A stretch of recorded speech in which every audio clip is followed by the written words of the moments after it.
বন্ধুরা, আমি রানীবালা পাল সকলকে আমার শুভ আন্তরিক প্রীতি, শুভেচ্ছা, ভালোবাসা জানিয়ে আমার কবিতা উপহার। আজকের যে কবিতাটা খোকার দুষ্টুমি কথা আমি আবৃত্তি করে শোনাচ্ছি। যদি ভুল ত্রুটি থাকে আমায় ক্ষমা করে দেবেন। নমস্কার। খোকার দুষ্টুমি কথা। মা গো, আমি যদি লেখাপড়া না করে দুষ্টুমি করি, কৃষ্ণচূড়ার গাছের আড়ে লুকিয়ে পড়ি, ওই ফুল ভরা ডালটার কচি পাতার মাঝে, সেই সাত সকালে সূর্য ওঠার আগে, তখন তুমি আমার কাছে হেরে তো যাবে, আমাকে তখন খুঁজে খুঁজে পাবে না খোঁজে। ডাকবে তুমি যে খোকা, কোথায় গেলি ওরে?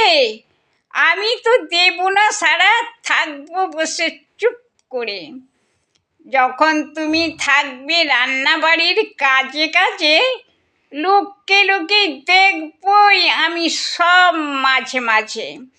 কৃষ্ণচূড়ার তলা দিয়ে শান্তি সেরে ফিরবে, ভিজে চুল পিঠে ফেলে তখন তুমি ফিরবে। দেখতে তুমি পাবে না কো আমি কোথায় লুকিয়ে আছি, শুধু আমায় খুঁজবে এদিক ওদিক চাহি। আবার যখন তুমি ঠাকুর ঘরেতে যাবে, ফুল ভরা ডালটা তো তখন শুধু নড়বে, তখনও তুমি বুঝতে পারবে না যে কেন ওই ডালটা শুধু দুলে দুলে নড়ছে। এবার তো দুপুরে খাওয়া দাওয়া সেরে বসবে যখন মাগো তুমি তোমার ঘরে, ওই ডালটার ছায়াটা জানলাতেই পড়বে, পড়বে তোমার কোলপরি এসে পড়বে।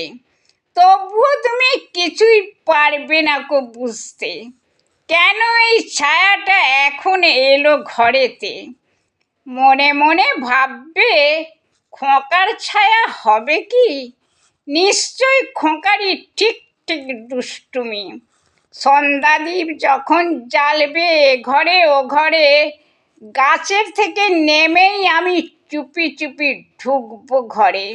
দীপখানি হাতে নিয়ে আদর করে বলবে যে, দুষ্টুটা কথা ছিলি সারাটা দিন ওরে।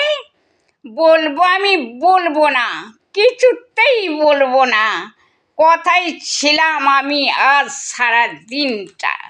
নমস্কার বন্ধুরা।